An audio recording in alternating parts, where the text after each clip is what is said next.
middle. He's in! Utah leads.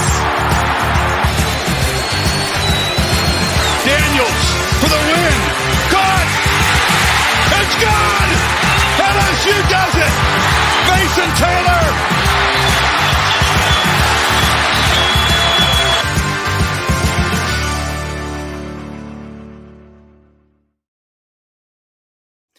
How is everybody doing? Hopefully you had a very good 4th of July. I'm Colin Bashnigel here. You can see my TikTok link right here. Bash's CFB Network. I'm pointing the wrong way. Bash's CFB Show. I don't know why I said network.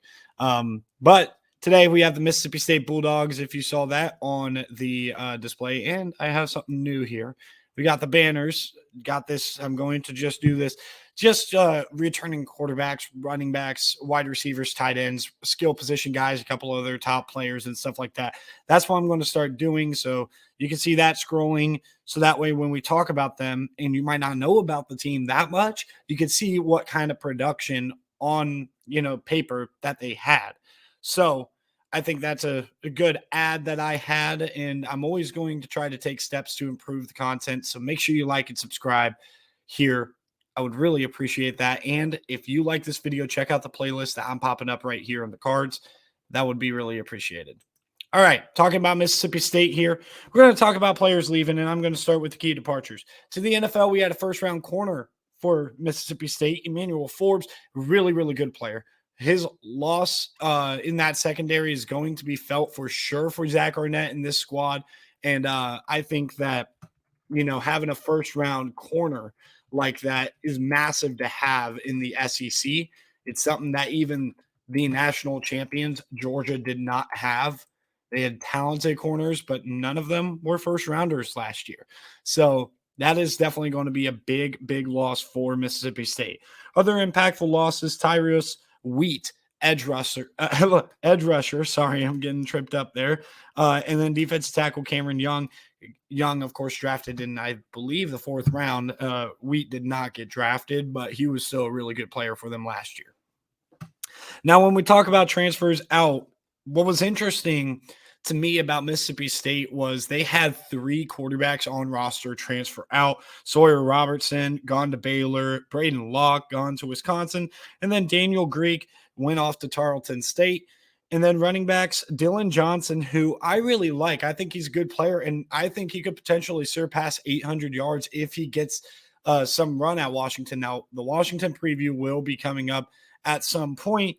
We'll see if Dylan Johnson is going to be the starter or not, or if he's going to be that guy that replaces Wayne Talipapa. But with that being said, he's gone, and he was a really good player for this Mississippi State team. He had a good 1-2 punch with Joquavius Marks and Dylan Johnson last year off to Washington.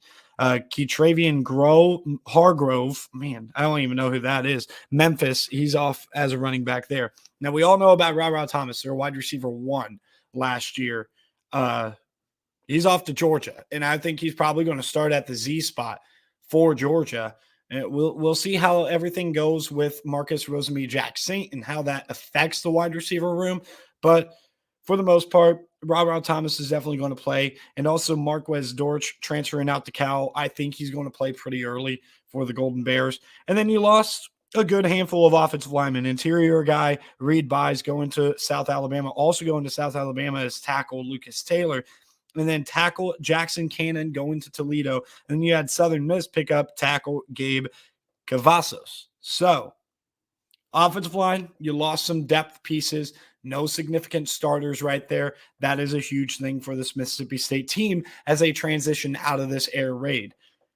On to the defensive side of the ball, a defensive lineman, Jevin Banks, going off to Kansas State, and then 2 safeties, Justin Brown off to Georgia Tech, and another South Alabama get, Wesley Miller, safety there. And another safety that was down at the bottom of my list, actually, Dylan Lawrence, he's going to Southern Miss, so another get for Southern Miss as well. And then cornerback, Audavian Collins is going out to Penn State in that loaded secondary in Happy Valley. And then finally, you have punter Archer Trafford going to ECU. So what exactly are they going to bring in to replace all of those transfers that I just read off, which A couple of impactful transfers, like I said, Dylan Johnson, Ra Thomas, even Marquez Dortch as a younger guy could probably play this year if he would have stayed. But transferring in to add quarterback depth, Mike Wright coming in from Vanderbilt, then running back Kevon Lee comes in from Penn State. The kid's got a lot of talent, but it really has not come to fruition. And Nick Singleton and Katron Allen taking those carries away from him. I get why he left, excuse me. Then you have Freddie Roberson coming in from Eastern Washington. See if he ends up cracking the rotation. Now, they had a need, especially with the transition that they were going to make. They had a need to fill at tight end. So they brought in Rylan Gady from Georgia, upperclassman there at tight end. And then Jorquarvius Spivey from TCU coming in. Yeah, that was a mouthful right there. Now, on defense, they added some secondary depth with cornerback Kamari Rogers from Miami. And then Indiana's Christopher Keys comes in. Athlete Jacoby Albert from Kentucky. He's listed as a special teams guy. I don't really know what he's going to do on this roster. I'm curious if I don't know, especially not knowing this offense and if he's going to be used on defense or offense. I have no idea. And then Nicholas Barr-Mira is coming in from UCLA to kick. All right. So we talk about this current team, this depth chart, and we're going to run down each position. Will Rogers, all-time leader in completions in the SEC's history, a storied history that is. But, of course, that has to do with the fact that Mississippi State was really the first long-term air raid. I know Kentucky had air raid there with Hal Mummy influence there when Mike Leach went over there. Hal Mummy influence, okay? I'm not stupid. But regardless, Will Rogers being in the SEC last year with them, having that Mike Leach roster, rest in peace, by the way, to the Pirate. Will Rogers has the most completions in SEC history. He's far from the best quarterback in SEC history. I love Will Rogers. He's not going to be the best quarterback in this conference this upcoming year. I can promise you that. But he's still a good player, and having that experience is really good. I don't mean to rain on his parade like that. Jo'quavious Marks back at running back. I really like Jo'quavious Marks, and in a system that's probably going to run the ball more, he's probably going to do really well.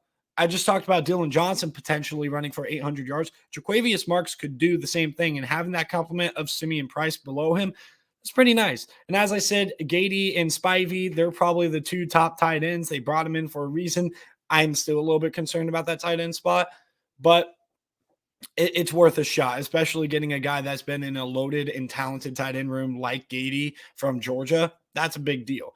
Bringing back Jaden Walley, huge deal, but also LaDietrich Griffin coming in, massive, massive deal, right? Because Tulu Griffin was thinking about leaving, and he came back. He was in the portal, and he decided to come back to Mississippi State. That was really a better recruiting job than anything that they had done, just keeping him in home.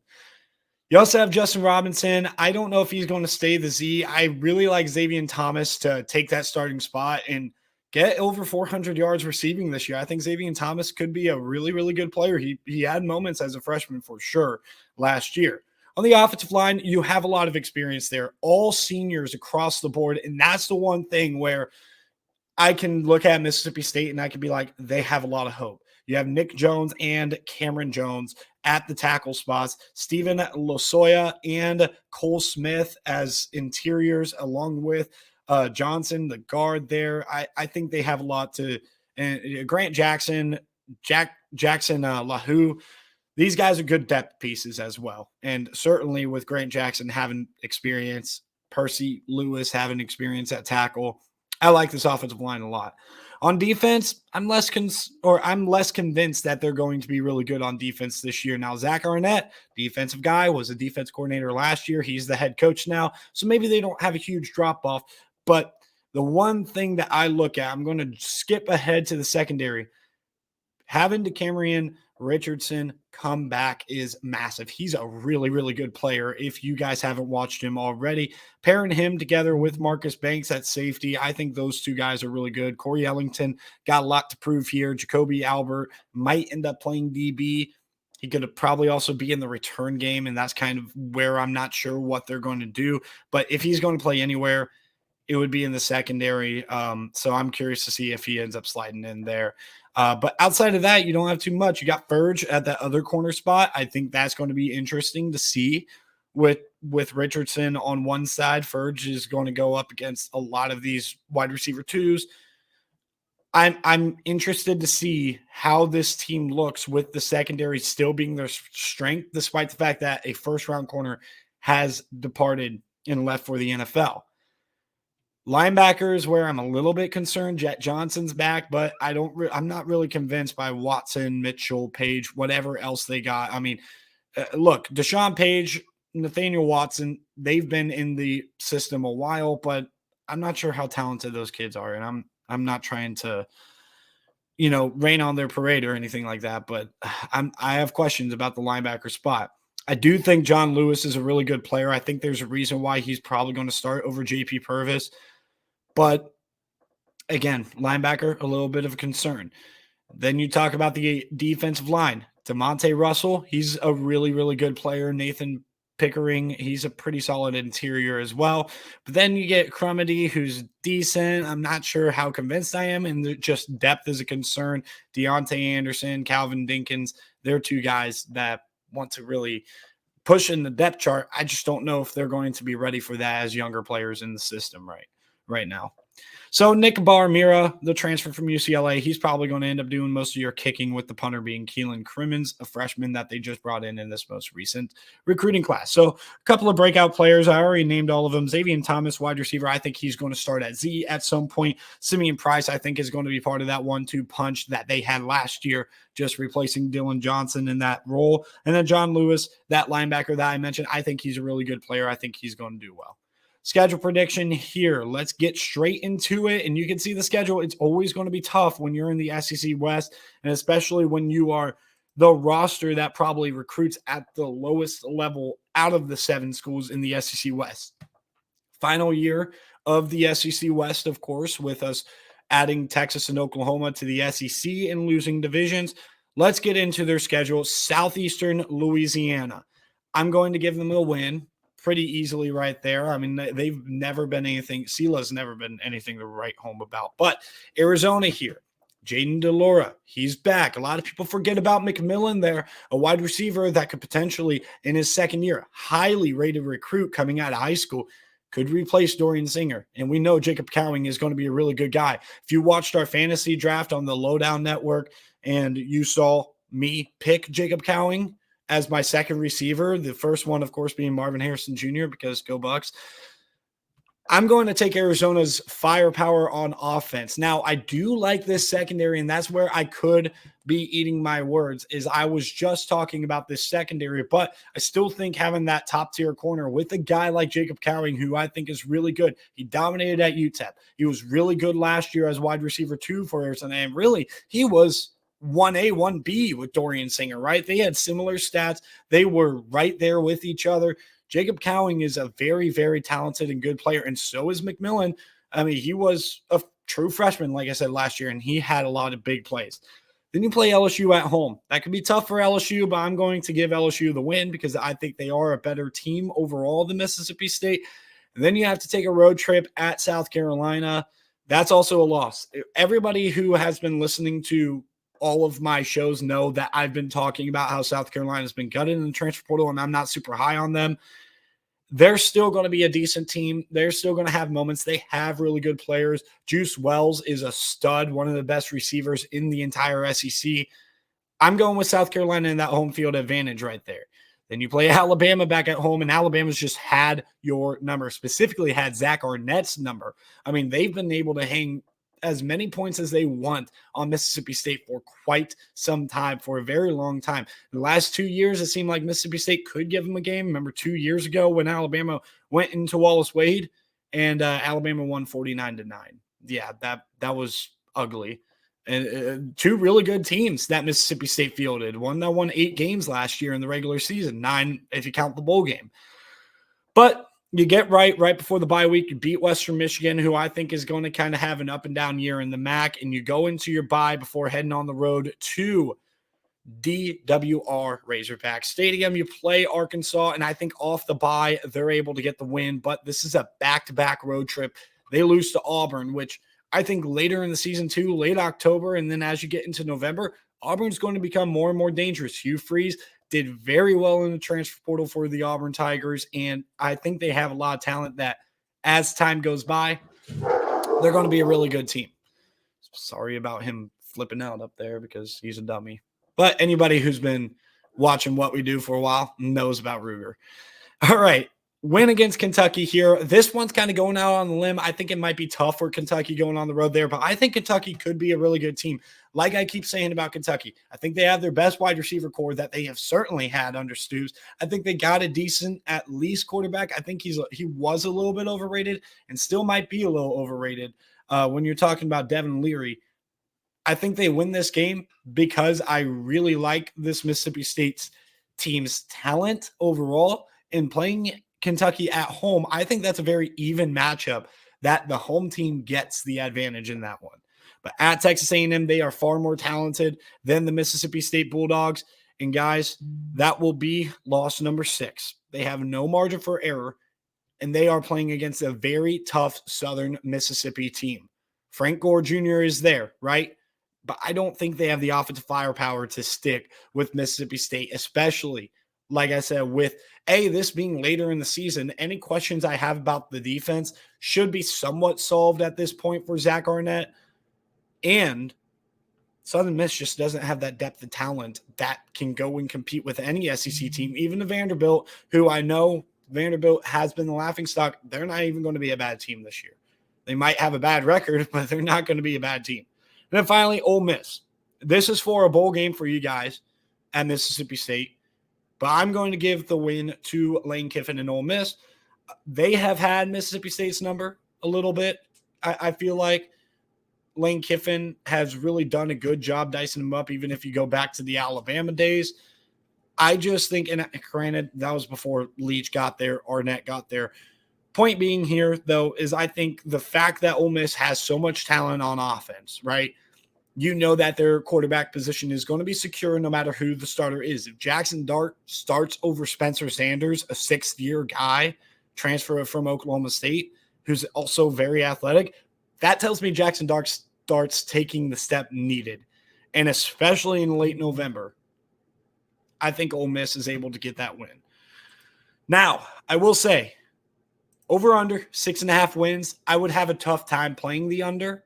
I think I would lean the under, but this is definitely not something that when I sit down and maybe, think about stuff that I tell people to bet on, stuff that I'm going to make as a lock when it comes to over-under win totals, I'm not going to play this one at all just because there's a lot of unknown with Mississippi State and what they're going to be able to do right after Mike Leach, passes away and leaves the job to Zach Arnnett.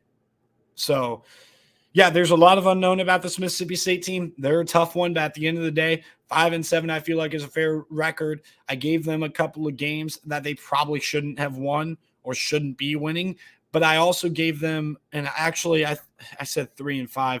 They're 2-6 in conference, just to make that clear.